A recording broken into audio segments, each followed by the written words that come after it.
নমস্কার বন্ধুরা, আপনাদের আরও একবার স্বাগত জানাই পাবলিক ভিউ কলকাতাতে। বন্ধুরা, আজকের এই ভিডিওতে আইএসএল এর পাশাপাশি ইউএফএ চ্যাম্পিয়ন্স লিগেরও আপডেট দেবো। তো ইউএফএ চ্যাম্পিয়ন্স লিগের কিন্তু ম্যাচ ডের পরে আপনাদেরকে এই চ্যাম্পিয়ন্স লিগের আপডেটটা দেবো। তাই আশা করি আপনারা চ্যাম্পিয়ন্স লিগ দেখেন, এবং আমি এই চ্যানেলে নতুন চ্যাম্পিয়ন্স লিগের নিউজও দেওয়া স্টার্ট করছি। তাই ভিডিওটি শুরু করার আগে ছোট্ট নোট করে রাখবো, যেহেতু এইখানে আপনারা খেলার সমস্ত রকম আপডেটস পেয়ে যাবেন, তাই অবশ্যই পাবলিক ভিউ কলকাতা চ্যানেলটিকে সাবস্ক্রাইব করে বেল আইকন প্রেস করে অল করে রাখবেন। তাহলে বন্ধুরা, সবার প্রথমে আপডেট দিই। মোহনবাগান তারা কিন্তু তাদের নতুন বিদেশি তার সঙ্গে কথাবার্তা অলমোস্ট ফাইনাল করে ফেলেছে, এবং যতদূর শোনা যাচ্ছে যে তাকে প্রাথমিক ধাপে চুক্তি অফার করতে চলেছে। এই প্লেয়ারটা আর কেউ নয়, এই প্লেয়ারটা হচ্ছে বারিজেটিককে কিন্তু মোহনবাগান অনেকদিন ধরেই স্কাউট করে রেখেছিল, এবং ফাইনালি প্লেয়ারটার সঙ্গে কিন্তু মৌখিকভাবে কথাবার্তা পাকা হয়ে গেছে, এবং যতদূর জানা গেছে যে এই প্লেয়ারটাকে মোহনবাগান প্রাথমিক ধাপে চুক্তি অফার করতে পারে। এবং যেহেতু মোহনবাগান এখনো অবধি অফিসিয়াল অ্যানাউন্সমেন্ট করেনি, তাই একটু ডাউট আছে। তবে এইটুকুনি কনফার্ম যে বারিজেটিক তাকে মোহনবাগান দল সই করবেই করবে। বারিজেটিক নো ডাউট, আমি 100 কেন 200% গ্যারেন্টি দিয়ে বলছি, এই সিজনে বারিজেটিক তিনি বুন্ডেসলিগা 2-তে যা পারফরমেন্স করছেন, এই পারফরমেন্সটাই যদি তিনি আইএসএল এ রেপ্লিকেট করতে পারেন আগামী সিজন মোহনবাগানের জন্য, তাহলে গ্যারেন্টি ইনি গোল্ডেন বুট পাবে, ইনি গোল্ডেন বল পাবে। দুর্দান্ত খেলছে বারিজেটিক। বুন্ডেসলিগা 2-তেও মাদাগবার্গ ক্লাবের হয়ে তিনি এই মুহূর্তে 9টা অ্যাসিস্ট 4টে গোল করে দিয়েছেন, এবং শুধু তাই নয়, তিনি কিন্তু টপ ফর্মে আছেন। মার্কেট ভ্যালু 8 কোটি টাকা। Left wing, attacking midfielder, centre forward, second striker, versatile player, এবং 29 বছর মাত্র বয়স। তো এই তুর্কির প্লেয়ার বারিজেটিককে কিন্তু মোহনবাগান যদি সই করে নেয়, তাহলে আমি কনফার্ম যে আইএসএল এ মোহনবাগানকে কিন্তু আটকানোটা অন্যান্য দলের জন্য ধরাছোঁয়ার বাইরে হয়ে যাবে। তো আপাতত নিউজটা আরেকবার বলে দিই, বারিজেটিক তাকে কিন্তু প্রথম ধাপে মোহনবাগান কথাবার্তা পুরো সেরে রেখেছে এবং চুক্তি অফার করে দিতে চলেছে। তো বন্ধুরা, এইবারে আপনাদেরকে চ্যাম্পিয়ন্স লিগের আপডেট দিই, তারপরে মোহনবাগানের একটা ভালো খবর একটা খারাপ খবর দেবো। তো চ্যাম্পিয়ন্স লিগে আজকে রাত্রেবেলায় মানে রাত 12:30 নাগাদ দুটো খেলা একসঙ্গে হচ্ছিল। একটা হচ্ছে Real Madrid versus Man City, Real মাদ্রিদের হোম গ্রাউন্ডে, আর একটা হচ্ছে আর্সেনাল ভার্সেস বায়ার্ন মিউনিক, আর্সেনালের হোম গ্রাউন্ডে। Real Madrid versus Man City একদম দারুণ ম্যাচ হয়েছে। মানে যারা এই ম্যাচটা মিস করেছে, বলবো তারা একদম ফুটবলের কিন্তু one of the best match miss করেছে।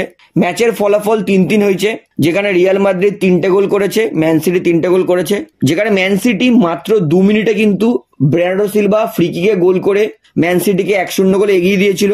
তারপরে কামাভিঙ্গা তিনি বক্সের বাইরে দিয়ে শট করেছেন, যেটা রুবিন ডিয়াসের গায়ে লেগে ডিফ্লেকশন হয়ে ওন গোল হয়েছে। এইভাবে 12 মিনিটে 1-1 হয়। তারপরে আবার 14 মিনিটে রড্রিগো তিনি একার দমে দুটো ডিফেন্ডার প্লাস গোলকিপার তাকে কিন্তু বিট করে একদম সুন্দর কামলি আস্তে করে ফিনিশ করে 14 মিনিটে রিয়াল মাদ্রিদকে 2-1 এগিয়ে দেয়। তারপরে ফিল ফোডেন 66 মিনিটে মানে স্পিচলেস গোল, বিশ্বমানের গোল, একদম ফার্স্ট পোস্টের একদম ধারে বক্সের বাইরে থেকে ঘুরিয়ে সেকেন্ড পোস্টে গোল করে। 66 মিনিটে 2-2 ড্র করে। তারপরে 71 মিনিটে গার্ডিওল বক্সের বাইরে থেকে সুন্দর শট করে সেকেন্ড পোস্টে, সেখানে ম্যান সিটি 3-2 এগিয়ে যায়। এবং ভালভার্ডে তিনিও কিন্তু বক্সের ধার দিয়ে ফার্স্ট পোস্ট থেকে সেকেন্ড পোস্টে গোল করে 3-3 ড্র করায়। এইভাবে কিন্তু রিয়াল মাদ্রিদের হোম গ্রাউন্ডে 3-3 ড্র হয়, এবং পরের সপ্তাহে সিটির হোম গ্রাউন্ডে রিয়াল মাদ্রিদ আর সিটি আবার মুখোমুখি হবে। এইবার তার পরের খেলাটাতে আসি, আর্সেনাল ভার্সেস বায়ার্ন মিউনিক। এই ম্যাচটাও কিন্তু চমৎকার হয়েছে, যেইখানে ম্যাচের থেকেও বেশি কন্ট্রোভার্সি হয়েছে যে পেনাল্টি দেয়নি রেফারি, দুটো দলকেই একটা করে পেনাল্টি দেয়নি। যেখানে বিসাকা তিনি 12 মিনিটে কিন্তু দুর্দান্ত গোল করে আর্সেনালকে 1-0 গোলে এগিয়ে দেয়। এবং তারপরে সার্জিও গ্যানাব্রি নিজের পুরনো ক্লাব তার বিরুদ্ধে কিন্তু 18 মিনিটে গোল করে 1-1 ড্র করে। তারপরে হ্যারি কেন একটা পেনাল্টি দিয়ে গোল করে, গোলকিপারকে অপোজিট দিকে ঝাঁপ করায়। তো হ্যারি কেনের 32 মিনিটের গোলে কিন্তু 2-1 এগিয়ে যায়। এবং 76 মিনিটে ট্রসার্ড তিনি কিন্তু দুর্দান্ত একটা গোল করে আর্সেনালকে 2-2 ড্র করায়। এবং তারপরে কিন্তু একদম ম্যাচের শেষ মুহূর্তে বিসাকা তাকে ফাউল করে ম্যানুয়াল নয়ার, কিন্তু সেটা রেফারি পেনাল্টি দেয় না। এবং ঠিক একই রকম কিন্তু একটা পেনাল্টি বায়ার্ন মিউনিককেও দেয়নি, সেটা হচ্ছে আর্সেনালের গোলকিপার রেফারির হুইসেলের পরে যখন পাস দেয় তখন কিন্তু আর্সেনালের প্লেয়ার তিনি বলটা হাত দিয়ে তুলে নিয়েছিলেন, তো রেফারি ওটা পেনাল্টি দেয়নি। তো এটা হচ্ছে ম্যাচের দুটো কন্ট্রোভার্সি। এবং আজকে রাত্রিবেলায় মানে আজকে 12:30টার পর রাত্রিবেলায় দুটো ভালো খেলা আছে। সেটা হচ্ছে প্রথমটা পিএসজি ভার্সেস বার্সেলোনা পিএসজির হোম গ্রাউন্ডে, এবং আর একটা আছে অ্যাথলেটিকো মাদ্রিদ ভার্সেস ডর্টমান্ড, সেটা হচ্ছে অ্যাথলেটিকো মাদ্রিদের হোম গ্রাউন্ডে। তো এটা হচ্ছে ইউএফএ চ্যাম্পিয়ন্স লিগের আপডেট। এইবারে আপনাদেরকে আপডেট দিই মোহনবাগানের একটা ভালো খবর একটা খারাপ খবর নিয়ে। মোহনবাগান বেঙ্গালুরু এফসি ম্যাচে কিন্তু একটা ভালো খবর হচ্ছে অ্যান্টোনি লোপেজ হাভাস তিনি কিন্তু এই মুহূর্তে সুস্থ আছেন, এবং যতদূর জানা যাচ্ছে যদি হাভাস তিনি কালকের মধ্যে পুরোপুরি সুস্থ হয়ে যান এবং সাইড লাইনে দাঁড়ানোর মতো তার ক্ষমতা হয়ে যায়, তাহলে কিন্তু হাভাস সাইড লাইনে দাঁড়ালেও দাঁড়াতে পারে। তো হাভাস তাকে নিয়ে কিন্তু মার্কাস তিনিও ভালো আপডেট দিয়েছেন। তিনি বলেছেন যে হাভাস এই মুহূর্তে অনেকটা বেটার আছে, অর্থাৎ হাভাস কিন্তু অনেকটাই সুস্থ আছে। তাই আশা করছি বেঙ্গালুরু এফসির বিরুদ্ধে হাভাস সাইড লাইনে দাঁড়াবে। তার সম্ভাবনা মাত্র 30% আছে, কিন্তু কিছুটা তো আছে। তো যদি হাভাস কালকের মধ্যে পুরোপুরি সুস্থ হয়ে যায় তাহলে হাভাস কিন্তু বেঙ্গালুরুর বিরুদ্ধে মোহনবাগানের সাইড লাইনে দাঁড়ালেও দাঁড়াতে পারে। এবং মোহনবাগানের খারাপ খবর সেটা হচ্ছে সাহাল আব্দুল সামাদ তিনি কিন্তু বেঙ্গালুরু ম্যাচেও অ্যাভেলেবেল থাকবে না তার ইনজুরির কারণে, অর্থাৎ বেঙ্গালুরুর বিরুদ্ধেও কিন্তু এই গুরুত্বপূর্ণ ম্যাচে সাহাল আব্দুল সামাদ মোহনবাগানের পাশে থাকতে পারবে না।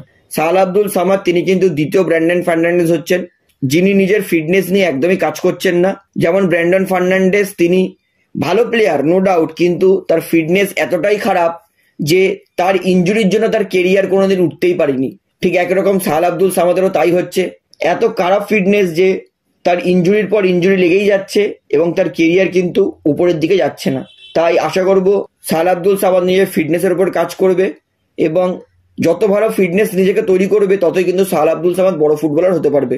তাই খারাপ খবর হচ্ছে বেঙ্গালুরুর বিরুদ্ধে কিন্তু সাহাল আব্দুল সামাদ অ্যাভেলেবেল থাকবে না মোহনবাগান দলে খেলার জন্য। তো আজকের আপডেটে কিন্তু এতটাই বলার ছিল, আশা করি সমস্তটা আপনারা বুঝতে পেরেছেন। তো ভিডিওটি এখানে শেষ করছি।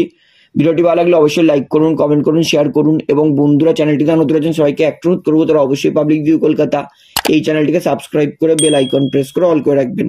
ধন্যবাদ।